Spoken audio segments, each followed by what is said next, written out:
Okay, good afternoon, everybody. And my name is Ada Healy. I'm one of the four co-chairs, and I'd like to welcome everybody to our kickoff meeting today. I'd like each of you to know that you were handpicked by the mayor and her team because of your expertise and experience across a number of different disciplines. They volunteered. Yeah, I can tell this is going to be great already. And there's no question as to who's in charge. In addition to your long history of civic engagement and really caring about our community and making it better. And so with that, I'd like to turn it over to Mayor Durkan.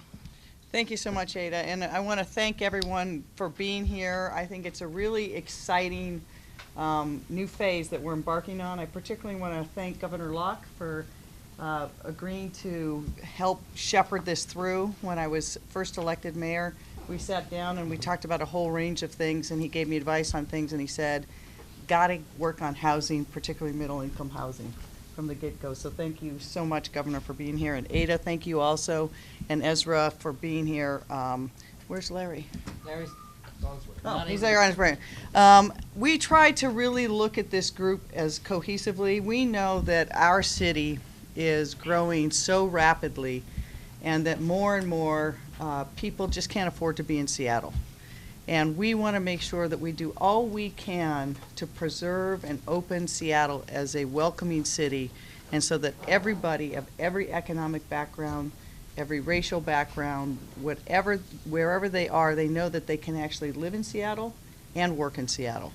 And we've had a great focus. I want to thank my friends from and co-workers from the Office of Housing and OPCD who are here, and others who have really so focused on the issue of affordability in the last year and a half, and even before I was mayor, and really focusing on how do we get more low-income housing.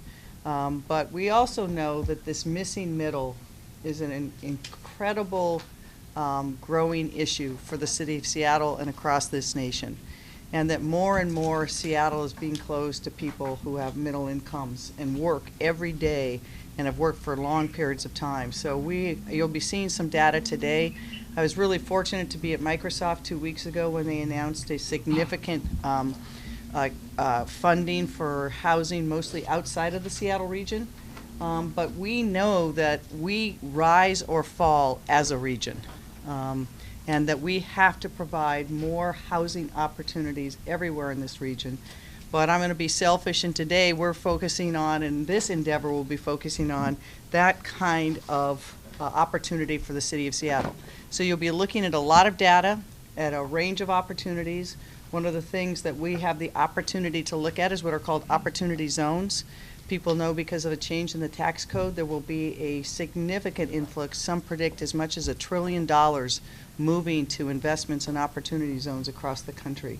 We in Seattle and the region have a number of those that have already been pre-approved and identified. We want to work with communities and neighborhoods to see if we can help do some of the development that communities need to make their neighborhoods more affordable, both commercial and residential.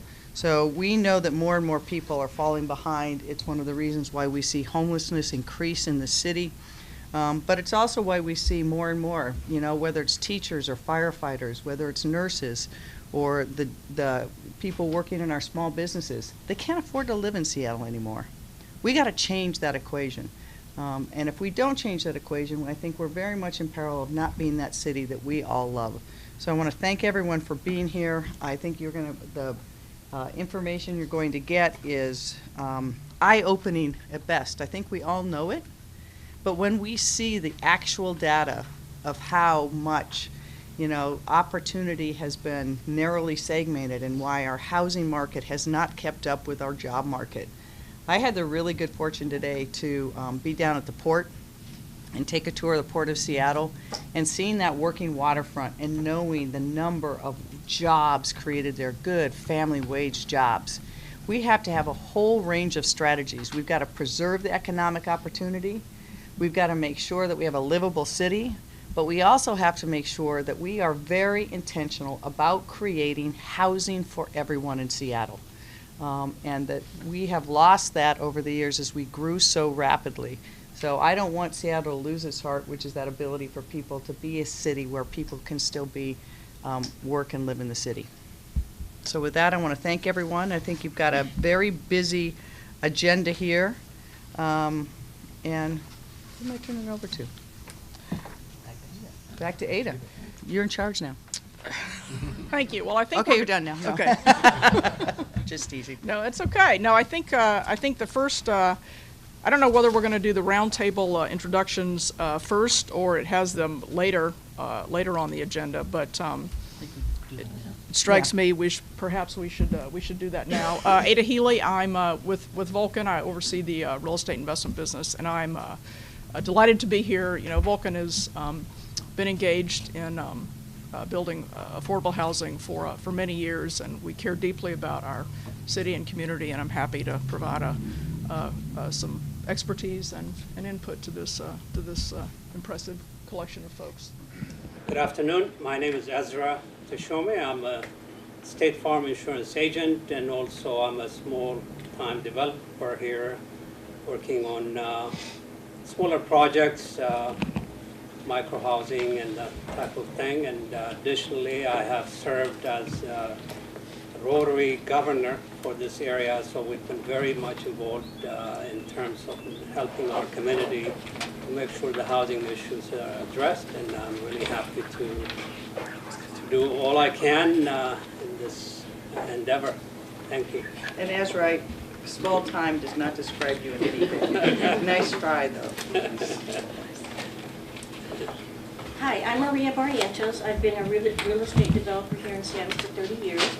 And along with my partner, Kristen Ryan, we tend to develop about 6 to 7 projects all at any one time. You know, they all take 3 to 4 years. So that's 1,200 to 15 units that we're always working on. And 50% of all the development we do is workforce housing units that are in the range of 65 to 100% of median income. And we are committed to finding more ways to create more workforce housing. And there's so many, ways to go do that. And I'm hoping that I can contribute both my knowledge on the things that we've done successfully, but also learn from other people ideas and different ways that we can all be committed to building more workforce housing. And like Ada, I think all of us deeply care about our community and making sure that everyone that wants to can actually live here. I'm Greg Gorder. After 35 years in tax law and finance, I retired. And Maria, my wife, and Doris got me hooked up into the Chinatown area where we're redeveloping the Louisa Hotel for workforce affordable housing and looking at partnering with other owners of historic buildings to partner to try to create more workforce affordable housing, particularly in underutilized real estate assets like we have in Chinatown. I'm Doris Koo. I also retired from a lifetime of building housing, albeit affordable housing. And I come today, thank you Mayor, and thank you co-chairs for inviting me. I come with the community perspective, and throughout my career we have seen the middle being disqualified for low-income housing because they just make a few $1,000s above 60% of median income. My own sons, one of whom works as a middle school teacher, the other civil servant, cannot afford housing and have to move to Shoreline. So it is critical for us to not shy away from this challenge, knowing that financing for the middle is particularly challenging, and find as much creativity as well as will to enrich the toolbox.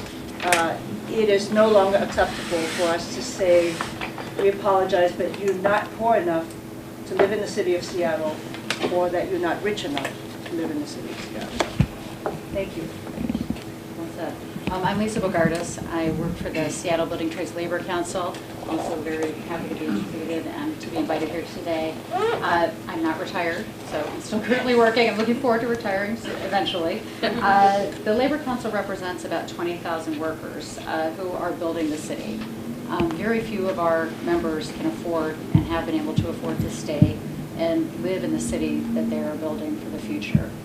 So we were excited about this council, and we were excited that this was a priority for the mayor and the city, that not only can we create living wage jobs through the development opportunities, but that folks can actually live in the city that they're creating, and that there will actually be some housing that they can afford, but it won't just be for the very poor or the very rich. Thank you. I'm Teresa Whitmarsh. I run the Washington State Investment Board, and probably most of you know we run the pension and insurance assets for the state. We are a global asset manager with a global real estate portfolio, and some of it focused on middle-income housing. I think the reason I was asked is to really bring an institutional investor perspective. I know there's several investors here in the room, and so the thought is that we'll be able to give you some reaction to some of the proposals that come forward in terms of the kinds of opportunities that institutional investors are looking for. Alan Kim, I'm a data analytics program manager at Microsoft. I work on John Cahan's team, the data science and analytics group, which John will be presenting some of the data that we shared last week during the Microsoft announcement. Happy to be here. I'm Mark Dean. I'm about a 40-year resident of the city of Seattle. Newcomer, welcome. Thank you. I get to live in Seattle, but I work for Citibank, which is a large New York-based bank. I run a group at Citi called Project Finance, which is we are capital providers, both debt and equity, to multifamily housing projects, predominantly capital A affordable, but it also includes what I'll call lowercase a affordable, such as workforce housing. Kind of like Teresa, maybe bring an institutional perspective on capital, a bit of a perspective from a developer standpoint. Last year, our group financed 220 projects, about $5.2 billion of debt, $600 million of equity, everything from Guam to Minot, North Dakota to New York City. So just a national perspective on financing multifamily housing. John Appleman's here. We'd like to go to John or what? Go ahead. John, go ahead. Well, good afternoon, everyone. John Hempelman. I'm delighted to be working with so many of you that I know, and I'm looking forward to working with those I have not met. I'm a lifelong Seattleite, and I grew up in middle-income housing, so I'm hoping to help provide that opportunity for many others. Working with Smart Growth America and the Urban Land Institute, we actually lobbied. I will tell you, the only time I've been in the Trump White House was to lobby for Trump to maintain his commitment to reinvest in the in our inner cities, and out of it came the opportunity zones, which of course now spread all over the world in the United States. But I'm very interested in using that vehicle. I do a lot of work nationally and locally on transit-oriented development, and I think it's critical that we have mixed income housing around, particularly our high-capacity transit nodes that we're spending close to $90 billion on in our region. One pitch for a piece of legislation I'm working on with Up for Growth, the Multifamily Tax Exemption program is one of the few financing vehicles for what could be described as middle-income housing, the 80% AMI, and we have legislation running in the Capitol to extend that program, because believe it or not, we're nearing the end of the first batch of the MSCE units, and some of them will expire, will actually fall behind. So it's something that we can all work on, is making sure that we give the local government the opportunity to extend the multifamily tax exemption program. Thank you, John. Good afternoon. My name is Bruce Brooks. I'm General Counsel for Craft 3. Craft 3 is a community development financial institution that covers Oregon and Washington. Part of our mission is to strengthen economic and family resilience, and one of the ways we try to do that is by providing loan capital into underserved communities, underserved entrepreneurs and businesses and nonprofits. So one of the reasons we're particularly interested in this is not only do we understand or think we have at least some insights into how housing, economic, and overall community development fit together, but I suspect we'll be talking about a number of different kinds of housing models, including mixed use, where some of our commercial perspective could come into play. And last but not least, I would say, as we think about community development, how housing fits with that, that we find ways, and hopefully can help find ways, to not only accelerate this middle income segment that we're talking about, but do so in ways that do not exacerbate some of the challenges we find with the displacement of and the rending of the very fabric of those communities in which we're trying to serve. Hi, my name is Julie Howe. I'm with Urban Evolution, and I spent about 25 years working in kind of low-income and affordable demonstration projects. And now I'm working in kind of that gap between conventional and affordable, looking at new models and old models that bring kind of that affordable DNA to it, as well as community. So looking at cooperative housing and the spectrum of co-living, co-housing to pretty much anything you can imagine. So I'm excited to be here, and thank you for the invitation, and hope I can contribute. I'm Tony Mestris. I lead the Seattle Foundation. I'll just say we're in the business of fighting fragmentation every day, so I think, like many of you, this is a very exciting forum for us to try to bring scale to public-private partnerships and do it in a way that really also hears the voice of community. I would also say that we've done a number of things over the years, but we think this is a real moment of truth in terms of really making this attractive to philanthropy so that they can invest in a way that can help stimulate and catalyze and leverage other investments from the private sector as well as commitments from the public sector, and think regionally about a plan. Most recently, we've been partnering with Faith Pettis and Greg Johnson around the Regional Affordability Housing Opportunity Fund. I'll let Faith maybe comment on that a little bit more, with some sponsorship from JP Morgan. So we think there's some great vehicles out there to take to scale. Thanks, Tony. I'm Faith Pettis. I'm a partner at Pacifica Law Group, specializing in public finance, primarily affordable housing finance, working with the state issuer in Washington who does tax-exempt bonds and tax credits for projects. I've been doing that for about 25 years, and that must have meant a lot of you, and enjoyed that opportunity. I am working on a number of projects, including this one that Tony's talking about. That's an investment vehicle that would be a gap financing model for bond and tax credit projects to try to bring another private source of funding to the table, as opposed to the State House Trust Fund or city dollars or other local dollars that have strings attached and a long timeline. So that one is a 60% AMI model right now. We did get some funding from JP Morgan Chase. Are in the process of creating that fund. And I think I'm on this committee in order to help make sure that we are not fragmenting and are working together, because I think there is a lot of potential overlap. So I'm excited to be on this. Thank you for having me. Thank you. I'm Aaron Fairchild. I run a company called Green Canopy Homes. We really started in 2009 during a different housing crisis, if you will, and have ridden through into this housing crisis. In 2012, that began kind of a journey for our organization to start exploring affordability, and we started a relationship with Washington State Housing Finance Commission that's evolved over time as we've learned. So without too much more, we're a for-profit with a mission to build homes, relationships, and businesses that help regenerate communities and environments. We do that through investors. So we work with 60 impact investors, if you will. They're owners of this company.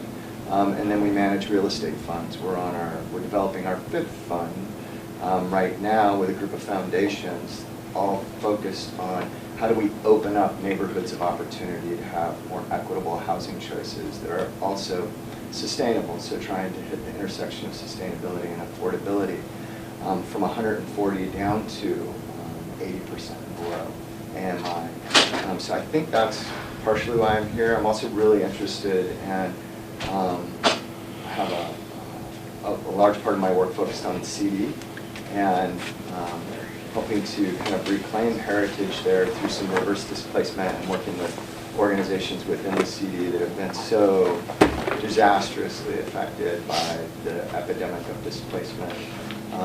And I'm interested in how we can utilize opportunity zones in a way that doesn't further promote the pervasive paradigm of funneling capital to or away from certain groups.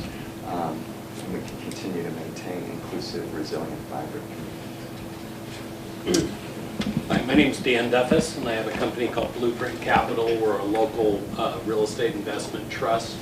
We finance about 400 infill homes in the city of Seattle every year. We also build some workforce housing that we keep in the REIT itself. And personally, I've been doing a lot of work with partnerships with Habitat for Humanity and Union Gospel Mission to create some affordable housing, and so we're excited to be on this one. Just give our input. Thank you. Hi, I'm Kat Sims. I'm Executive Director of the Master Builders Association of King and Snohomish counties. We are 110 years old this year, so we have a lot of history of working in the community to bring needed housing to the community. And I'm really excited and honored to have been asked to participate. Thank you. I also happen to sit on the board of Habitat for Humanity, but I'm not personally involved here today in that capacity. So we hope that we'll have some experience to share with you from our nearly 900 builder members here in King and Snohomish County, and might have some ideas to lend to the conversation. I'm Joe Schocken with Broadmark Capital, Pyatt Broadmark Lending Funds, and a couple of associated entities. We are lenders and investors primarily in urban housing projects and urban residential projects in, I guess, 18 states. And so that's an active business, and I've kind of a separate involvement in public policy around economic development nationally, having been involved in the development of the Jobs Act and part of my life too. And I grew up in Seattle, very proud of this city and the leadership that we have here. And I think we all recognize this housing need as a tremendous national need for all across the country. And I guess we're here because we're hopeful that Seattle, having led in so many other areas, can also lead in developing policies and ideas that can help us here in Seattle and also in other parts of the country. Hi, I'm Brad Reisinger. I'm Division President for Lennar Multifamily Communities in the Pacific Northwest. Lennar Multifamily is a subsidiary of Lennar, which is the largest home builder in the United States. We're one of the largest apartment developers across the country. Recently completed about 1,200 homes here in Seattle, about 3,000 in the larger metro area, another 1,200 either under construction or in our pipeline within the city right now. Clearly the focus, I think I'm here for two reasons. One, representing the large institutional developers perspective. Unfortunately our focus, or not unfortunately, but the nature of our business, the focus is on the top market. We have over the past year really pivoted towards looking at opportunities for the middle income housing product, working with Fannie and Freddie and our large national debt and equity partners on trying to figure out scenarios that could make those deals work. The other piece for me, I spent the first half of my career working on public-private partnerships, specifically bringing private financing to redevelop or revitalize military housing across the country. Thanks. Gabe Grant. I'm a principal with Spectrum Development Solutions. We are a Seattle-based developer of middle-income housing. We call it the missing middle. Focus on 60% to 120% of area median income, and also with a real focus on transit-oriented development. We spent a lot of time working with different capital sources to invest in our projects, and So I think it'll be a great conversation here around that, because it's different. It's kind of like what Doris was saying. We have a lot of funding for the low-income housing below 60%, and there's a lot of the capital markets focused on sort of the high end. And so there's clearly a need. I'm also the board chair of Bellwether Housing, which is one of the area's largest nonprofit developers of housing. And so I sort of see things from that end as well. Nice to be there. Thank you. Thanks for the invitation. My name's Paul Purcell. I was the founder and president of Beacon Development Group here in the city, where we developed across the state about a little over $1 billion to affordable housing over the last 18 years.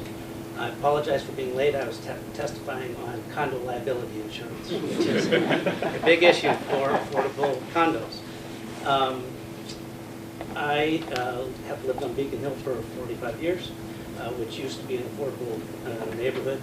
The house next to mine sold for $800,000 on 19th Avenue South last summer, and it's increasingly impacted by displacement and what's happening to housing prices in the city.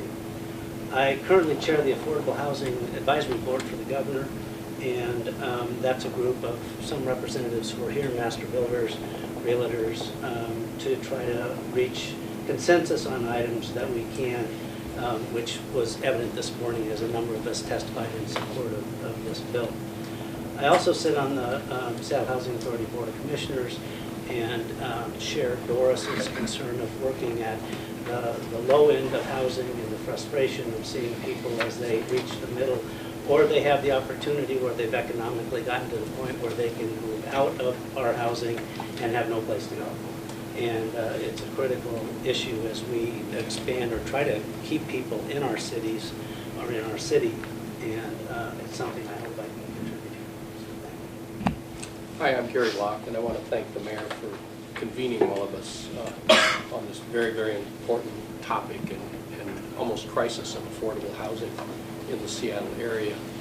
A few of us were born and raised in Seattle, and I can tell you that the first few years of my life I lived in the Yesler Terrace housing project, and just last weekend several of my siblings were celebrating birthdays, so we actually went back and walked around the Yesler Terrace housing project before the unit where we lived in for about 6 years is torn down as part of that redevelopment. We then moved to Beacon Hill, and as you were talking about, Beacon Hill is a great place to live. In fact, I've lived in Seattle all but, except when I was away on government duties, I've lived in Seattle all but 4 years of my entire life. After Yesler Terrace housing project, we moved to Beacon Hill. My mom just passed away about 1.5 years ago, and so we're figuring out what to do with that piece of property, and all around it, houses are being torn down and being completely redeveloped. And even that property alone would be deemed unaffordable for most people. Doris talks about her kids.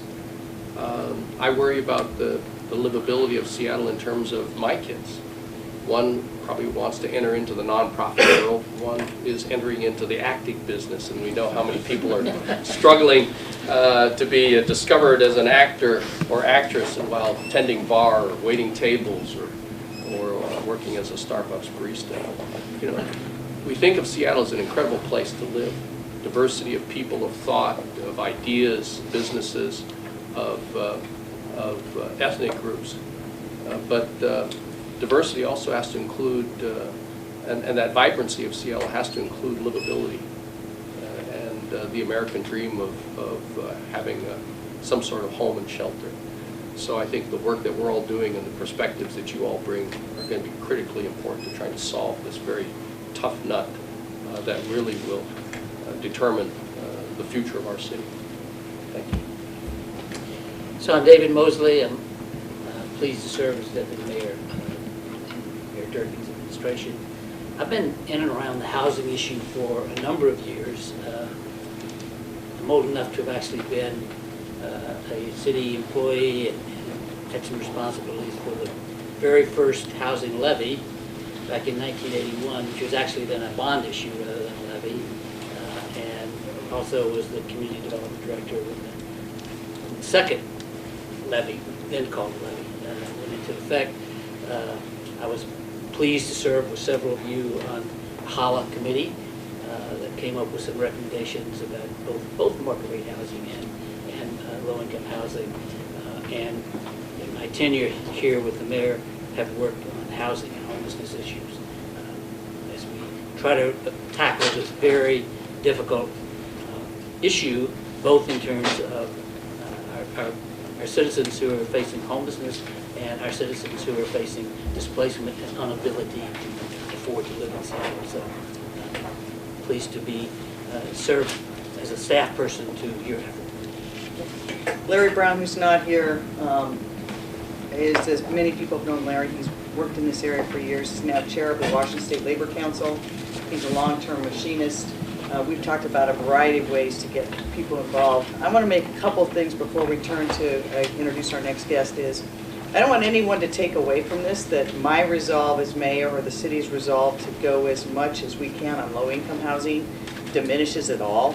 We will keep our foot on the gas there and continue to have as many strategies as we can to increase the availability and number of low-income housing units, because we know we need to do that in the city of Seattle. We also know that the city and government can't scale quickly enough to address the issues we have. It's one reason why I'm so thrilled to have everyone in this room when we talk about the missing middle and the ability to have middle-income housing, because government just can't scale. We can't tap our taxpayers enough to solve the issue. So we have to have better strategies to bring developers, financiers at the table. Doing that, though, you know, this effort does not stand in isolation. My Office of Department of Neighborhoods, together with OPCD and Department of Housing, all of us, this will be community-based and community-centered. And you've heard from everyone that while we do development, we also have to be very cognizant that we don't add to gentrification and displacement, that we really are creating new opportunities, not forcing more people out. And so we will make sure that there will be great outreach by this advisory council, but continually through each of the city agencies and departments every day, trying to determine what do we need in each parts of our community and really listening to what we need. That community outreach has been critical for me. I'll tell you that, you know, one of the best parts about being mayor is being out. I had, out in over 100 town halls and community walks and the like. I think that we will continue to make sure that as we move forward to get the advice of this great group, and they also will be advice not just from the data that you'll be hearing from John Cahan on kind of where we are as a city, but rooted in what does the city need, almost community by community, neighborhood by neighborhood. We've seen, you know, new developments like Africa Town grow up and develop. We want to make sure that we can identify in each of those communities where are those gaps and how do we help build them so people who work in Seattle can live in Seattle. Joe, I know you walked in late. Do you want to do a quick introduction? Sure. We're running a little behind time. You bet. I don't have as good of an excuse as Paul. I wasn't testifying to anything, just trying to keep a deal together. But real quick, Lakeland Partners, we're a 10-year-old company born out of the recession, and we've done about $1 billion in development. We act like a small local developer because we are, but we use a lot of the same capital sources that, let's say, Brad, you and your team might entertain. So in our minds, Lakeland Partners is here to be part of the solution and do it in a way where Wall Street still wants to move capital towards those investments, which we think can then produce the most amount of inventory, thus attacking the problem, especially at the workforce housing middle income level. So we're committed to figuring that out in a way that is inclusive, working with communities. You mentioned Africa Town. A lot of our work at 23rd and Union is with them and key folks like Doris, who can be a great bridge for us as we figure out how those solutions want to take shape and in a way that can be a template or a somewhat of a repeatable platform so that it's not just a one-off idea. That's great. Thank you. And I think, we're going to hear from and introduce John in just a minute, but I think, one thing I will say to this group is be creative. Be creative and come up with different tools and attacks on how do we get both, what do we do in terms of financing? We know all this money is going to opportunity zones. How do we get to the front of the line? And how do we make sure, working with the city communities, that investment is directed to the projects that really will uplift community not displace people. The city was, we're going to be looking not necessarily, but identify those things the city can do through policy changes or at the state level. You talk about the condo reform liability. We know that we have become a city, we have more renters than homeowners. More people are renting, and many of those people want to be able to move into home ownership, and a condominium can provide that bridge. We just don't have enough of them here. And so we need to have a full spectrum of developments to recognize the people who actually are living in our city, serving them to give them more opportunities. And then I'll say the last thing and then turn over to John is, I think we have to also focus, both this group partnered with our low income opportunities. We have to make sure that throughout our city, there are mixed income developments. People should be able to walk through the door from any income level, and people should know that we have housing for poor people, housing for middle income people, and housing for rich people. We have to have a city where people of all backgrounds and economic ability live in every part of our city, and encouraging development that people can walk through that door regardless of where they work or what their income is. And I think that's a really important feature of who we have to be as a city. So with that, I also now want to introduce John, who I had the opportunity to meet with around Microsoft's endeavor, who has put together an amazing slide deck on where we are just factually as a city. I really want to thank him and Microsoft for their willingness to jump in with both feet to help us identify both through data what the scope of the problem is, and making sure that we are looking not just at anecdotal information. And as the Chief Data Analytics Officer at Microsoft, you can imagine that he has a range of projects sitting on his desk. And I can tell you the passion he brings to this particular topic was palpable when we were able to talk. So John, I'll turn it over to you. Well, thank you. Thank all of you. I have this incredible job that my job is to actually infuse AI, artificial intelligence, and data science to help solve some of the world's great challenges. And clearly, this is one of the world's great challenges. And I was honored to spend a little bit of time with the mayor and talking kind of offline about this. And it really boils down to this: if you don't understand the problem, you can't solve the problem. It's really that simple.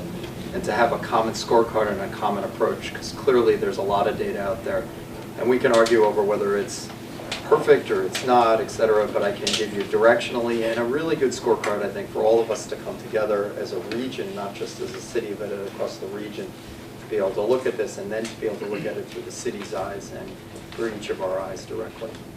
Ellen, would you mind? So there's 5 things I'll take you through. One is job and housing growth. Since really kind of the peak of when we saw this recession kind of end in the 2011-ish time frame from a housing perspective. I'll talk about home prices. I'll start with high income and then I'll work our way down. Third, I'll talk about household trends. These are people in each of these price bands that we've been talking about in low, mid, and high income. And then the fourth, I'll bring it home with what is really the people in our area. I experienced this firsthand. I'm a father of 4 daughters, one of which finally bought their first home, and they had to leave this area. They live up in Snohomish today, and I saw it firsthand that I no longer can, have a Skype call every morning and see my grandson because they don't have broadband, they don't have internet, they don't live, and they live 2 hours from their jobs in the Seattle area. So that's a huge challenge. So I think bringing all the data down to human, I think is an important part of what I'm hoping to do for you here. And then most importantly today, if I leave you with one thing, I'll try to quantify the gap. I'll quantify it at a regional level, and I'll quantify it in the Seattle area, both for mid and low income. And I think if you use this as kind of a scorecard, we can get together every quarter, every 6 months, or whatever you want to do, and whatever cadence you want, to see how we're doing. Because clearly this is a problem that is moving, but I think the approach that we've taken here is very practical. It's published. It's not something that's not published, and you can all use it. And hopefully it'll help guide your investments and the things that you do with policy. Okay. By the way, all the data is available. A huge thank you to Zillow. They were probably the key one piece of data that wasn't publicly available that they were generous enough to give to us for the analysis that we're taking you through today. So I'll start everything with the Puget Sound, but then I'll go right down to Seattle so that you understand this all up. This dotted line here, since 2011, is the growth of jobs across the region. And what you see is there's roughly been about a 23% growth in jobs and a 13% growth in housing across this area. Important to understand, these are housing permits, so the situation is actually even worse when you start to look at actual housing in the area, because permits get delayed, as you know, for those of you who are more experts in this than I do, by a 1 to 2 year time frame. And I'll talk to that when I talk about Seattle in a minute. So you see this demand versus supply. Jobs is a very important thing. Across the United States, roughly there are 1.07 jobs per house. That's a very important number to put into your head. I.e., yes, there are dual income families, but in the end of the day, it's roughly about 1.07 jobs per house when you do it at a large scale. That does differ into different areas, et cetera, accordingly. Let's look at Seattle directly. Seattle, while you may say, Seattle job growth has been tremendous. In fact, it drags the entire region. It's 23% in Seattle.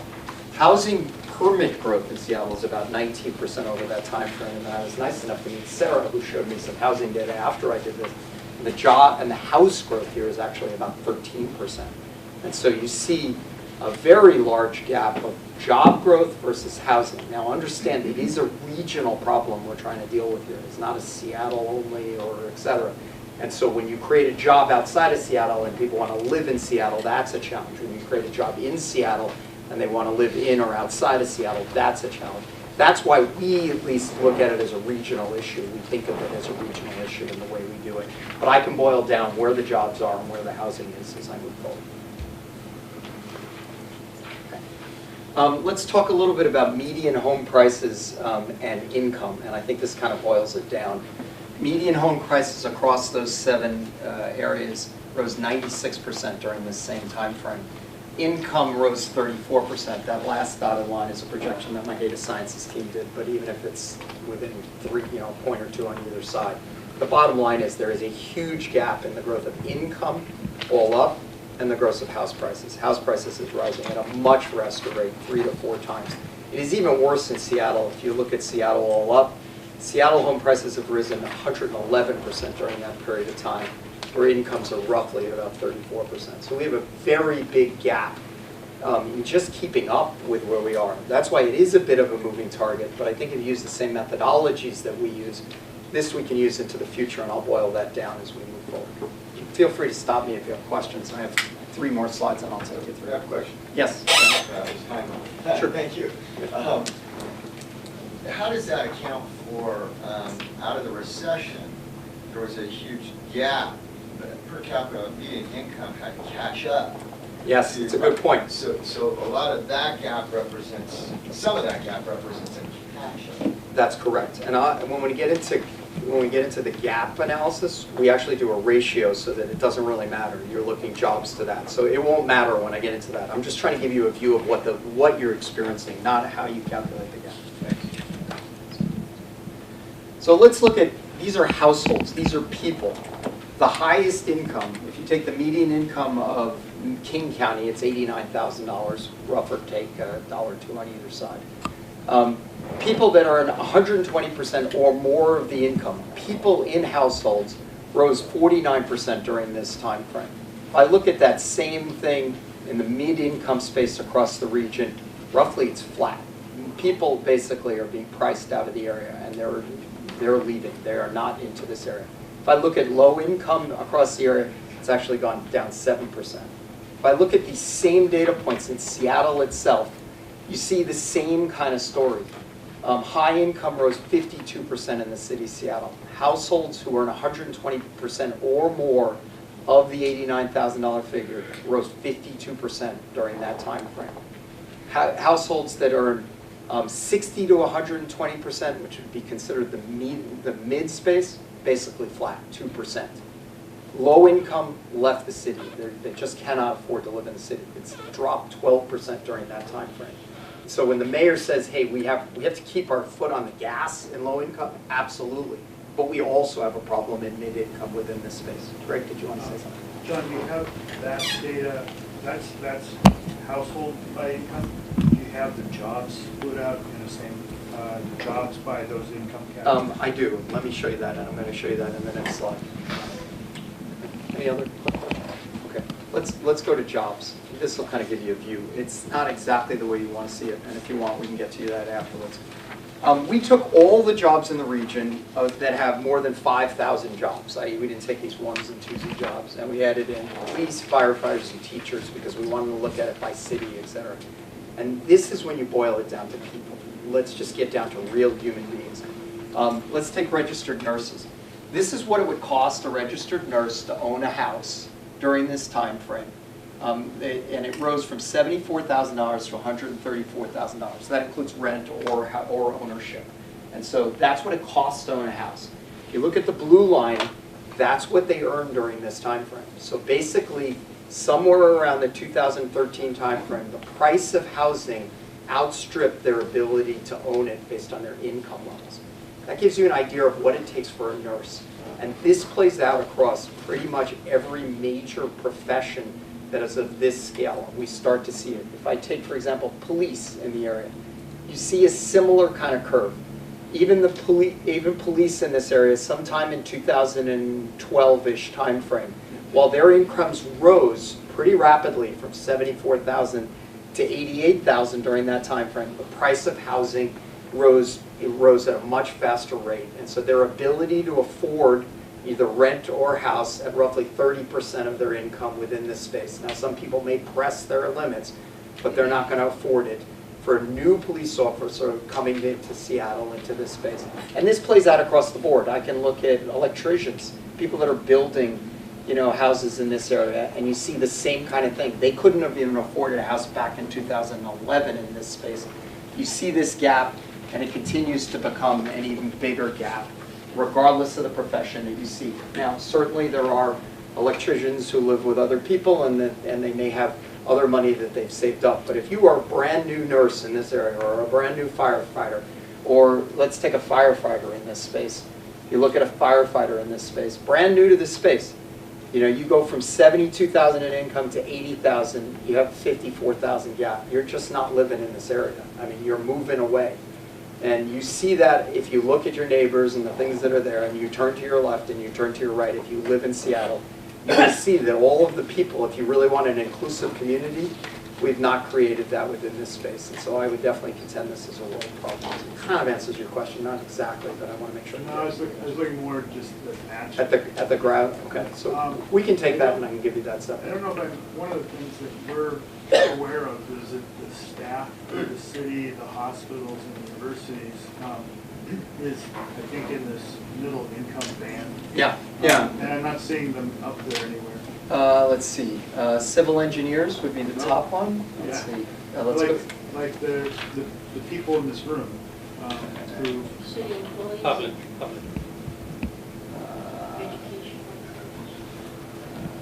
We can break that out. Yeah, we can break it out for you. No, it's true. Teachers.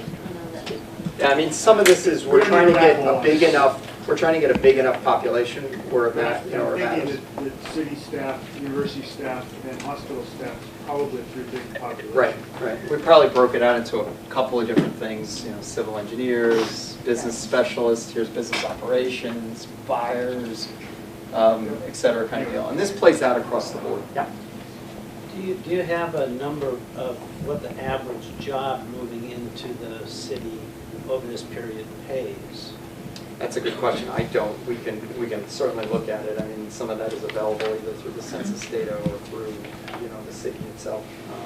But somebody is paying the higher. Oh, absolutely. There's no question. You're seeing in the high-end range directly that there are people, because clearly the high-income households are rising quite a bit, while the mid and low-income are shrinking. So let's boil this down. What do we have from a challenge perspective? When you boil all this data down, there's a couple of things. And I'll start on the map on the left side. What is happening here? If you take the average commute time to the largest areas of job growth, or the largest areas of jobs, which is Seattle, Kirkland, Bellevue, and Redmond, and those three main areas, you see the further away you go, the longer the commute times. I mean, that's the basis. So what's basically happening is the low and mid income are moving further and further away from the city. Hour, 2 hour commute times.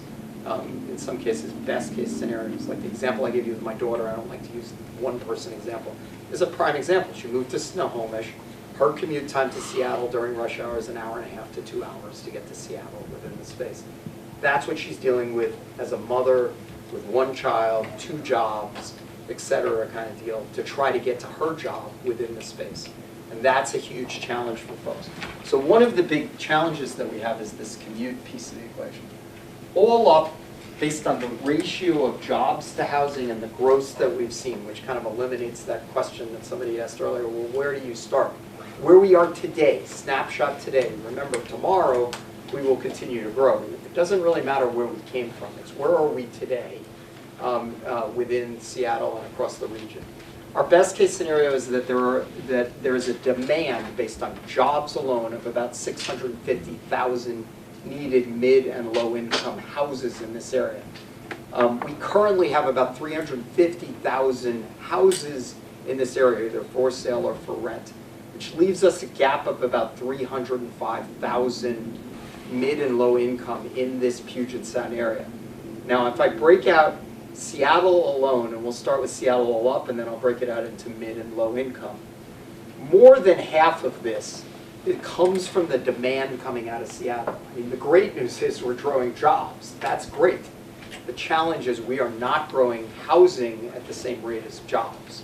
I mean, that comes down to where we are. So the snapshot as of today, this is the best data that we have as of today, indicates that Seattle, to support its jobs that it has here today, we need all up about 185,000 mid and low income houses in this area. Now roughly, if I look at mid, and I'll slow down and then you guys can ask questions, about 100,000 of this is in the mid income space and about 85,000 of it is in the low income space as of today. But the same methodology we can use, as I indicated, moving forward.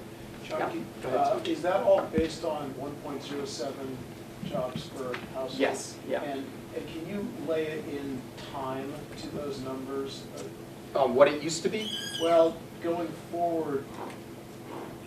We're not doing a prediction for you. What I'm not doing is a prediction because I'm not an economist. I can bring in economists who can do a prediction of job growth, and then we can do it pretty simply. But I'm not an economist. Last quick question. I do have an economist. We weren't asked to do that. When you're modeling out this space, did your team run into any logic or implications around if we were widely successful as a community in addressing this gap, the implications down market? What do you mean by down market? If you fix middle, what would it do to low income? Oh, I see. I get your point. No, but it's an excellent question.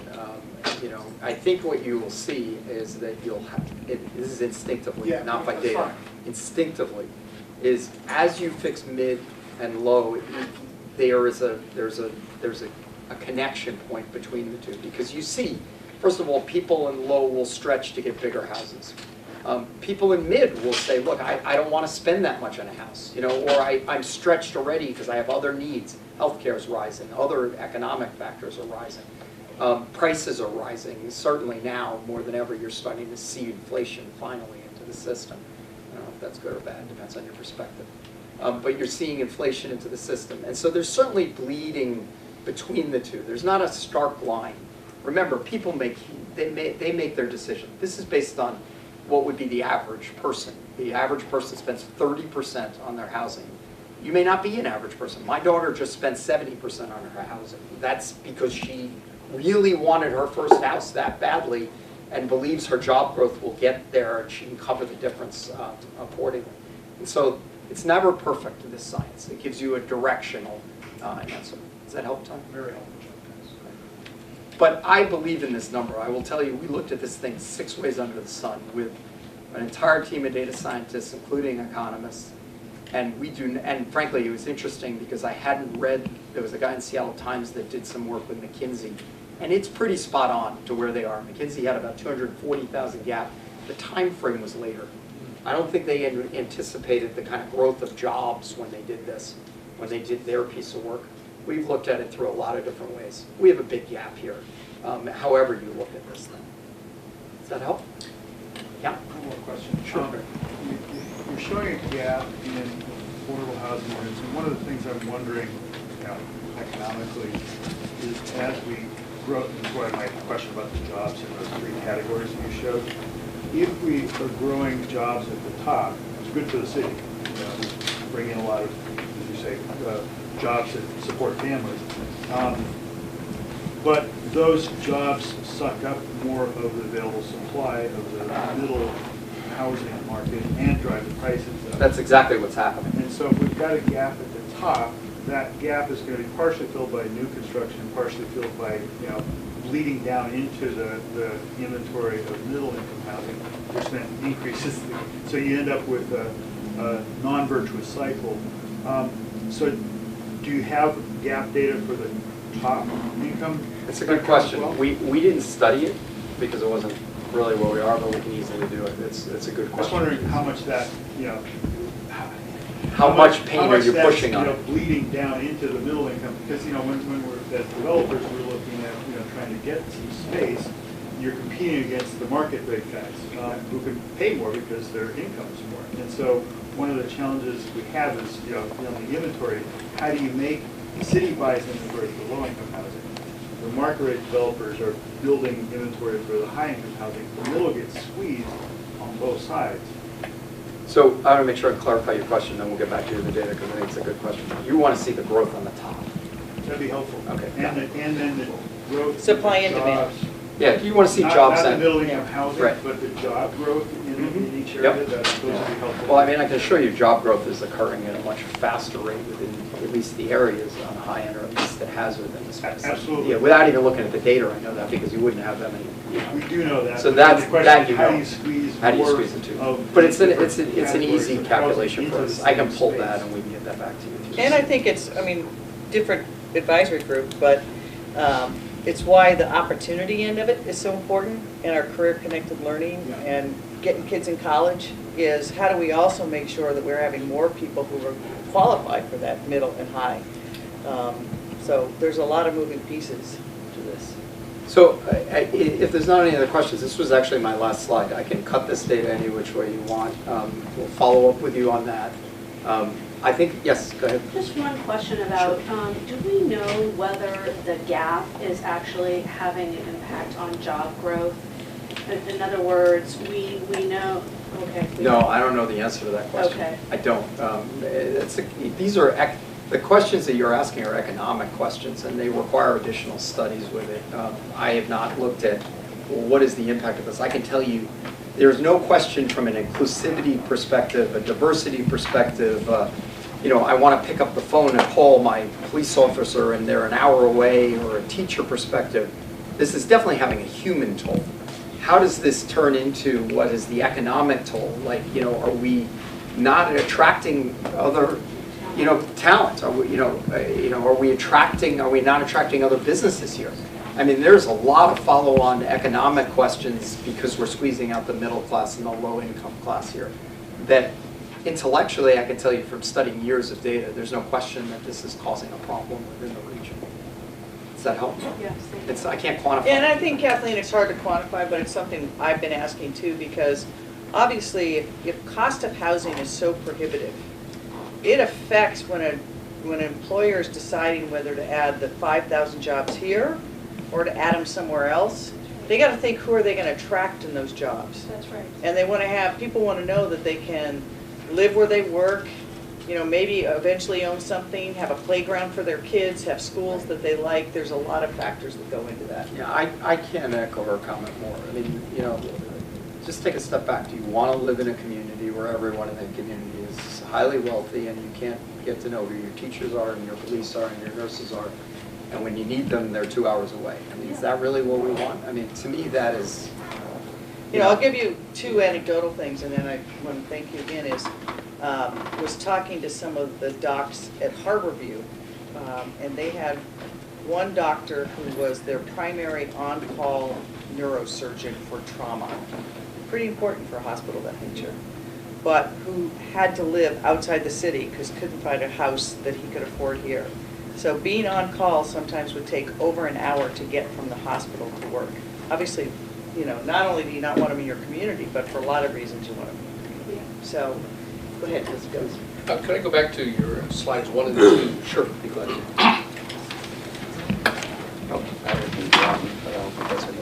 So when you're talking about with Seattle, housing growing, whether it's the region or Seattle, you talk about, your index says it's residential building permits. Yeah. So when you say that over time, permits grew by 19%, is that individual units? I mean, is that or a permit for like a multifamily?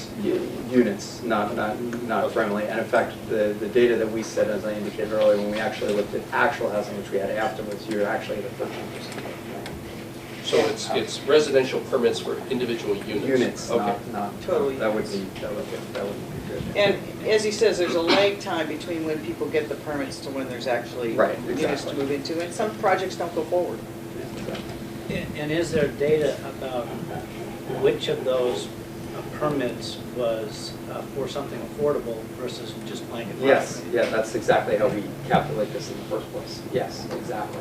And you have to do it based on rent and rent insurance, the whole thing. You have to stack the entire cost structure that's associated with it. So a percentage of that 13% that was eventually built was affordable. Right, versus non. I don't have that, but we can get you that. Okay, that would be great. But that didn't take into account, then I assume, what would have been demolished. So No. Typically would have been No, I probably wouldn't at have the that. lower end. We would not have that. That's the gross number. That's correct. Yeah, that's correct. Let me end with just 2 thoughts and comments. First of all, echo a couple of thoughts. This problem will not get solved by the city or Microsoft. It will get solved by a partnership between public and private. I'm convinced of it. If you look at all the data that anybody that's done anything in this space, it's connection points. It requires everybody to recognize there's a problem, be on the same scorecard, and solve this thing together. And I'm hoping that Microsoft is just a catalyst to help, and the partnership with Mayor Durkan is just a catalyst to help. Anything you guys need, if there's data that's missing or you're curious about something else, please don't hesitate to reach out. I mean, to me, this is a problem that's in my own backyard. I talk on behalf of Microsoft and our president, Brad Smith, but I live here. I care about this. It really means something to me personally. And, you know, as I always talk about, you know, my own family and my own situation, I see it firsthand. And so please don't hesitate. I'm not on your council or whatever, but don't hesitate. I mean, we are somewhat of an independent party here, even within Microsoft. Like, our only objective is to make sure that we succeed here, because we believe this is having a material impact. Sometimes I don't have all the answers to every question, and I'm free to admit that we don't. Okay. So a huge thank you. Did you have anything? If you have additional data questions that you'd like folks to look at, Sarah, please, Sarah's my partner in crime. Yeah, Sarah's your partner in crime there. And so we will send everybody her contact information if you don't already have it, and you'll ask that you funnel your questions through Sarah so that she and John and his team can work on it. Yes, please do. Will you share this data with us? Yeah, yeah. Oh, By the yeah, way, yeah. all this data is available on the web. If you go to... Here's the hyperlink. That's the link there? Yep, this is the link. It's on your slides. You can actually go to the web. You can interact with it yourself. You know, we make it publicly available. There's nothing in this that's not publicly available. The only comment that I would make is if you decide to copy it for something else, please take the sources with it, because many times people get confused about where it is. And these like clarifying questions are great because we'll add them to definitions so that when slides move away and John's not here to present it or Sarah's not here to present it, that you guys have it and you can take it from there. Yes? So the one thing that hasn't been addressed is, you know, this is an availability gap, but what about, is there a financing gap, and has that been identified, or is it more of a, you know, we're a geographically kind of constricted area, and so is it a land? That's going to be part of your work. Okay. I think it's all of the above. Okay. But I think part of it has been focus, and part of it is, look, we grew so rapidly, and we have a lot of public tools to address deeply affordable housing. And we haven't done that quickly enough, but we don't have those public tools or cognizance or focus on that middle. And so what do we do to see what is that financing gap? What are the other tools? Are there projects, for example, that the city can support by either different permitting regulations, different zoning, or even using public lands for developments that are mixed economic? so low income, middle income. We really want to make sure that the opportunity gap, the opportunity zones, I think are going to give us an opportunity that is maybe once in a lifetime, where the tax code is actually lining up to loosen capital. But if that capital isn't properly directed, all it will do is be further displacement and be high end, because that's where the easy returns are. So I think it's a really good question, Teresa, but I guess my call to action is this, and I unfortunately have to run to another thing, is you saw it, I only need you to find 100,000 units. Today. But strategies that really can bring us to scale. And we all know it's not going to be any one neighborhood or community or financing tool. It's going to take a range of tools in a plan that says, okay, we think we realistically can add this many units. And sometimes it's projects where it's only 4 units that are going to be affordable or middle income. But we have to have a broader, scalable strategy, I think, to both loosen the financing tools, match it up with the development tools, and then how do we as a city lead to show that we really can do some projects that start getting us moving to scale. So I want to thank you all. I look around this table, I know all that everybody has on their plates. I want to thank, we didn't go around the back of the room, but the people who are on the outer circle are working literally around the clock on these issues for the city of Seattle and in the community, thinking about how do we move the dial on affordability. This is a really important missing link here. So look forward to getting updated, working with you. Thank you for volunteering on this important project, and thanks again for the great background, John, on really showing the numbers. I want to thank Microsoft for being such a great partner, but also thank everyone who's represented here and the communities and neighborhoods that aren't at the table, but whose voice is here and whose voice must continue to be here. So thank you very much for that.